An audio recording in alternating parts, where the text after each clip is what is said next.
ನಮಸ್ಕಾರ. Silicon city ಬೆಂಗಳೂರಿನಲ್ಲಿ ಆಯೋಜನೆಯಾಗಿದ್ದ ಬಹುನಿರೀಕ್ಷಿತ ಜಾಗತಿಕ ಹೂಡಿಕೆದಾರರ ಸಮಾವೇಶ ಮುಕ್ತಾಯ ಆಗಿದೆ. ಹೊಸ ಕನಸು, ಹೊಸ ಭರವಸೆಯೊಂದಿಗೆ ಹೂಡಿಕೆದಾರರ ಸಮಾವೇಶಕ್ಕೆ ಅರ್ಥಪೂರ್ಣ ತೆರೆ ಬಿದ್ದಿದೆ. ಹೂಡಿಕೆದಾರರಿಗೆ ಸಕಾರಾತ್ಮಕ ಸಂದೇಶ ರವಾನೆ ಮಾಡಿರುವ ಈ ಸಮಾವೇಶದಲ್ಲಿ ಬರೋಬ್ಬರಿ 10,27,378 ಕೋಟಿ ರೂಪಾಯಿ ಬಂಡವಾಳ ಹರಿದು ಬಂದಿದೆ. ಈ ಮೂಲಕ 6 ಲಕ್ಷಕ್ಕೂ ಹೆಚ್ಚು ಉದ್ಯೋಗ ಸೃಷ್ಟಿಯ ಕನಸು ಸಾಕಾರ ಆಗುವ ನಿರೀಕ್ಷೆ ಇದೆ.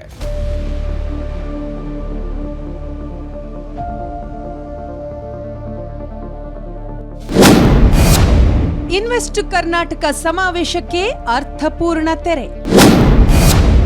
ಹರಿದು ಬಂತು 10,27,000ಕ್ಕೂ ಹೆಚ್ಚು ಕೋಟಿ ಬಂಡವಾಳ. 4 ದಿನಗಳಿಂದ ಅರಮನೆ ಮೈದಾನದಲ್ಲಿ ನಡೀತಾ ಇದ್ದ ಪ್ರತಿಷ್ಠಿತ ಜಾಗತಿಕ ಹೂಡಿಕೆದಾರರ ಸಮಾವೇಶಕ್ಕೆ ತೆರೆ ಬಿದ್ದಿದೆ.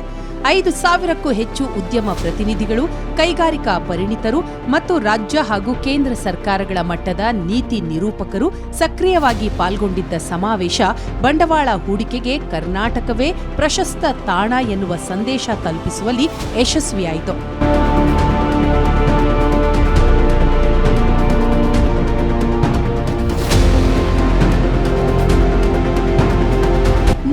ದಿನಗಳಲ್ಲಿ ಕರ್ನಾಟಕಕ್ಕೆ 10.27 ಲಕ್ಷ ಕೋಟಿ ಬಂಡವಾಳ ಹರಿದು ಬಂದಿದೆ. 6 ಲಕ್ಷ ಉದ್ಯೋಗ ಸೃಷ್ಟಿ ನಿರೀಕ್ಷೆ ಮೂಡಿಸಿದೆ. ಸಮ್ಮಿಟ್ನಲ್ಲಿ 19ಕ್ಕೂ ಅಧಿಕ ದೇಶಗಳು ಭಾಗಿಯಾಗಿದ್ವು. ಸಂವಾದ, ಗೋಷ್ಠಿಗಳು ಇನ್ವೆಸ್ಟ್ ಕರ್ನಾಟಕಕ್ಕೆ ಸಾಕ್ಷಿಯಾಗಿದ್ದವು. ಜಾಗತಿಕ ಹೂಡಿಕೆದಾರರ ಚಿತ್ತ ಬೆಂಗಳೂರಿನತ್ತ ಇದ್ದರೂ ಉತ್ತರ ಕರ್ನಾಟಕ ಭಾಗಕ್ಕೆ 45% ಬಂಡವಾಳ ಹರಿದು ಹೋಗಿದೆ. ಇದು ಈ ಬಾರಿಯ ಜಾಗತಿಕ ಹೂಡಿಕೆದಾರರ ಸಮಾವೇಶದ ಹೆಗ್ಗುರುತಾಗಿದೆ.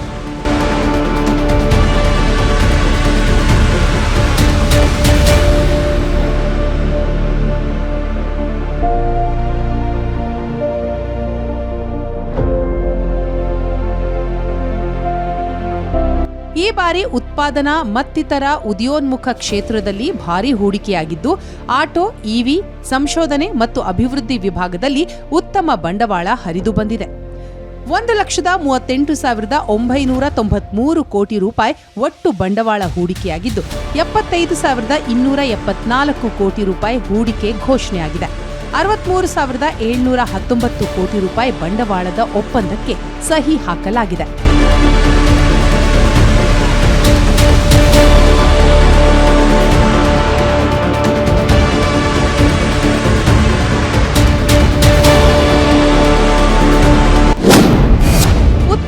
ವಲಯದಲ್ಲೂ ಹೂಡಿಕೆ. ಕೃಷಿ ಮತ್ತು ಆಹಾರ ಉತ್ಪನ್ನ, ಟೆಕ್ಸ್ಟೈಲ್, ಫಾರ್ಮಾ ಮತ್ತು ಯಂತ್ರೋಪಕರಣಗಳ ಬಿಡಿ ಭಾಗಗಳ ಉತ್ಪಾದನಾ ವಲಯದಲ್ಲೂ ಹೂಡಿಕೆಯಾಗಿದೆ. 52,400 ಕೋಟಿ ಹೂಡಿಕೆ ಘೋಷಣೆಯಾಗಿದ್ದು, 52,619 ಕೋಟಿ ರೂಪಾಯಿ ಒಪ್ಪಂದಕ್ಕೆ ಸಹಿ ಹಾಕಲಾಗಿದೆ. 1,05,019 ಕೋಟಿ ರೂಪಾಯಿ ಒಟ್ಟು ಹೂಡಿಕೆಯಾಗಿದ್ದು ಈ ಬಾರಿಯ ವಿಶೇಷ. ಪ್ರಮುಖ ಉತ್ಪಾದನಾ ಕ್ಷೇತ್ರದಲ್ಲೂ ಹೂಡಿಕೆ. ಪ್ರಮುಖ ಉತ್ಪಾದನಾ ವಲಯವಾಗಿರುವ ಸಿಮೆಂಟ್, ಸ್ಟೀಲ್ ವಲಯದಲ್ಲಿ ಭಾರೀ ಹೂಡಿಕೆ ಹರಿದು ಬಂದಿದೆ. 16,143 ಕೋಟಿ ಹೂಡಿಕೆ ಘೋಷಣೆಯಾಗಿದ್ದು, 1,43,700 ಕೋಟಿ ಬಂಡವಾಳಕ್ಕೆ ಒಪ್ಪಂದ ಮಾಡಿಕೊಳ್ಳಲಾಗಿದೆ. ಇದರೊಂದಿಗೆ 1,59,843 ಕೋಟಿ ರೂಪಾಯಿ ಬಂಡವಾಳ ಹೂಡಿಕೆಯಾಗುವ ನಿರೀಕ್ಷೆ ಇದೆ. ಸ್ಟಾರ್ಟ್ಅಪ್ ಕ್ಷೇತ್ರದಲ್ಲೂ ಉತ್ತಮ ಬಂಡವಾಳ. ಇನ್ನು ಸ್ಟಾರ್ಟ್ಅಪ್ ಹೂಡಿಕೆಯಲ್ಲಿ ಉತ್ತಮ ಬಂಡವಾಳ ಹರಿದು ಬಂದಿದೆ. 89,868 ಕೋಟಿ ರೂಪಾಯಿ ಹೂಡಿಕೆ ಘೋಷಣೆಯಾಗಿದೆ. ಸಮಾವೇಶದಲ್ಲಿ ದೊಡ್ಡ ಪ್ರಮಾಣದ ಬಂಡವಾಳ ಹರಿದು ಬಂದಿರುವುದಕ್ಕೆ ಕೈಗಾರಿಕಾ ಸಚಿವ ಎಂಬಿ ಪಾಟೀಲ್ ಸಂತಸ ವ್ಯಕ್ತಪಡಿಸಿದ್ದಾರೆ.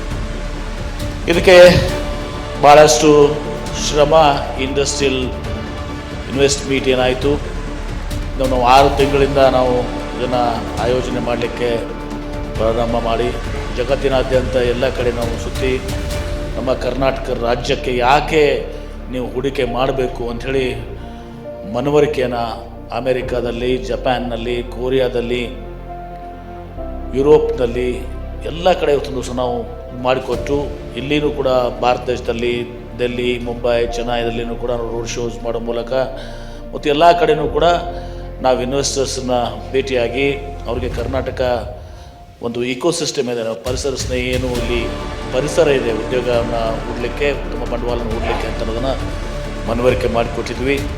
ಇವತ್ತು ಅದರ ಪ್ರಯುಕ್ತ ಅದರ ಪ್ರಯುಕ್ತ ಇವತ್ತು ದಿವಸ ಭಾಳ ಸಂತೋಷದಿಂದ ಹೆಮ್ಮೆಯಿಂದ ಹೇಳಕ್ಕೆ ಬಯಸ್ತೇನೆ. ಇವತ್ತು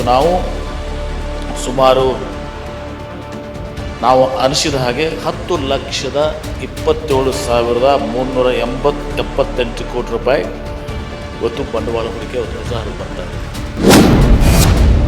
ಬೆಂಗಳೂರು ಹೊರಗಡೆ ಪ್ರದೇಶದಲ್ಲಿ 75% ಹೂಡಿಕೆ. ಉತ್ತರ ಕರ್ನಾಟಕಕ್ಕೆ ಹರಿದು ಬಂದ 45% ಬಂಡವಾಳ. 4 ದಿನ ನಡೆದ ಜಾಗತಿಕ ಹೂಡಿಕೆದಾರರ ಸಮಾವೇಶದ ಮೂಲಕ ಸದ್ಯಕ್ಕೆ ರಾಜ್ಯಕ್ಕೆ 10,27,378 ಕೋಟಿ ರೂಪಾಯಿ ಬಂಡವಾಳ ಹೂಡಿಕೆ ಮತ್ತು 6 ಲಕ್ಷ ಉದ್ಯೋಗ ಸೃಷ್ಟಿ ಖಾತ್ರಿಯಾಗಿದೆ. ಈಗ ಖಾತ್ರಿಯಾಗಿರುವ ಹೂಡಿಕೆಯಲ್ಲಿ 75% ಬೆಂಗಳೂರಿನ ಆಚೆ ಇರುವ ಪ್ರದೇಶಗಳಿಗೆ ಹೋಗಲಿದ್ದು, 45% ಬಂಡವಾಳವು ಉತ್ತರ ಕರ್ನಾಟಕದ ಪ್ರದೇಶಗಳಿಗೆ ಹರಿಯಲಿದೆ.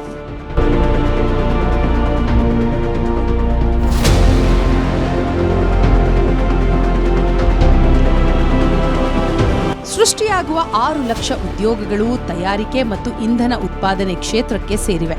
ಹೂಡಿಕೆಗಳಲ್ಲಿ ಜಿಂದಾಲ್ ಸಮೂಹವು ಇಂಧನ, ಸಿಮೆಂಟ್, ಉಕ್ಕು ಮತ್ತು ಪೂರಕ ಉದ್ಯಮಗಳಲ್ಲಿ 1.2 ಲಕ್ಷ ಕೋಟಿ ರೂಪಾಯಿ ಹೂಡುತ್ತಿದೆ. ಬಲ್ಡೋಟಾ ಸಮೂಹವು ಕೊಪ್ಪಳದಲ್ಲಿ 54,000 ಕೋಟಿ ರೂಪಾಯಿ ಹೂಡಿಕೆಯೊಂದಿಗೆ ಕೊಪ್ಪಳದಲ್ಲಿ ಉಕ್ಕು ತಯಾರಿಕಾ ಘಟಕವನ್ನು ಸ್ಥಾಪಿಸುತ್ತಿದೆ. ಲ್ಯಾಮ್ ರಿಸರ್ಚ್ ಕಂಪನಿಯು ತಯಾರಿಕೆ ಮತ್ತು ಸಂಶೋಧನೆಗೆ 10,000 ಕೋಟಿ ರೂಪಾಯಿಗಳಷ್ಟು ಬೃಹತ್ ಬಂಡವಾಳ ತೊಡಗಿಸುತ್ತಿದೆ.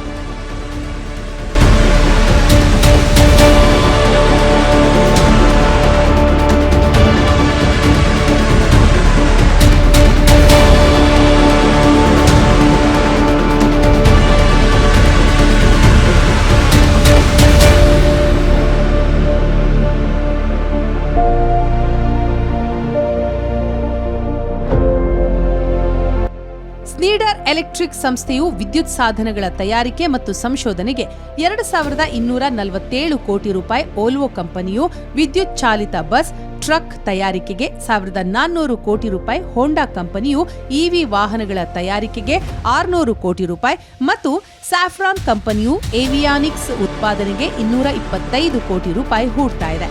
2025-30ರವರೆಗಿನ ನೂತನ ಕೈಗಾರಿಕಾ ನೀತಿಯಡಿ ಒಟ್ಟಾರೆಯಾಗಿ 20 ಲಕ್ಷ ಉದ್ಯೋಗ ಸೃಷ್ಟಿಯ ಗುರಿ ಇಟ್ಟುಕೊಳ್ಳಲಾಗಿದೆ.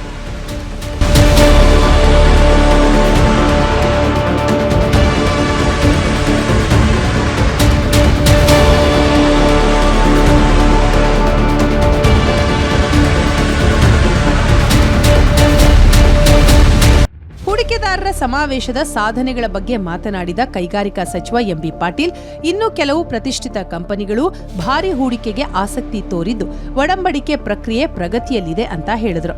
Biggest batteries coming in Bijapur, Bengaluru, ನಮ್ಮ ಕರ್ನಾಟಕದಲ್ಲಿ. ಅದೇ ರೀತಿ ನಮ್ಮ IBC ಇಂಟರ್ನ್ಯಾಷನಲ್ ಬ್ಯಾಟ್ರಿ ಕಂಪನಿ, ಇನ್ನೊಂದು ಕಂಪನಿ ಐ ಕೆನಾಟ್ ಅನೌನ್ಸ್.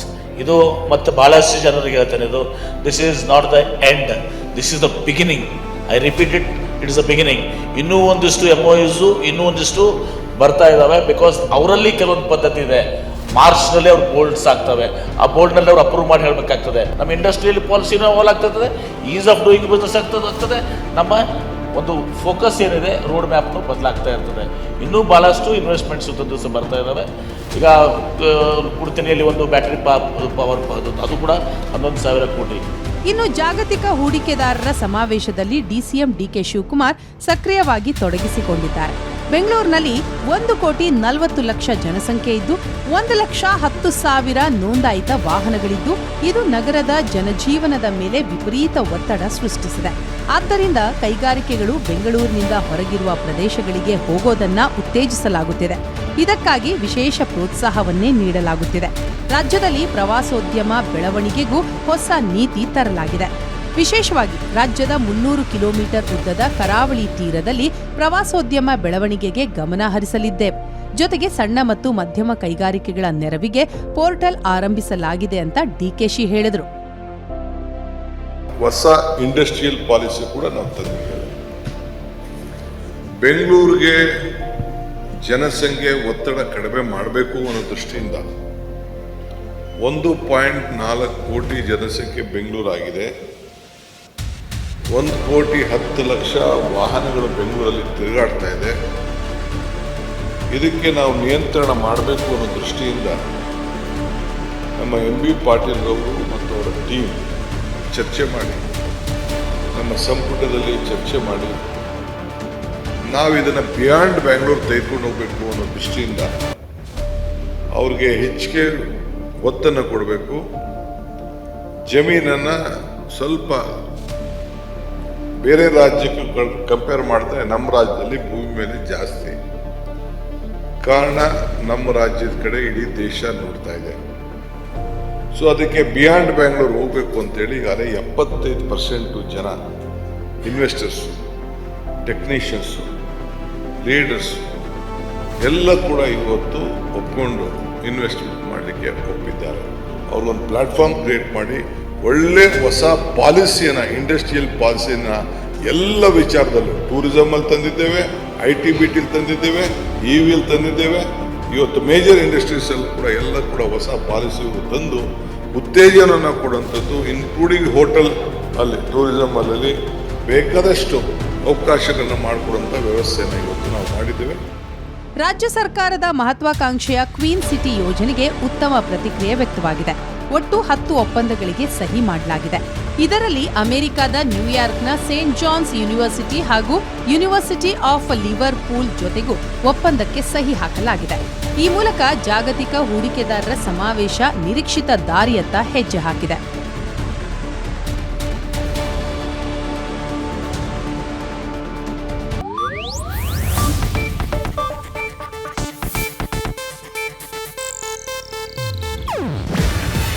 ಇದು ಏಷ್ಯಾನೆಟ್ ನ್ಯೂಸ್ ನೆಟ್ವರ್ಕ್ ಪ್ರಸ್ತುತಿ.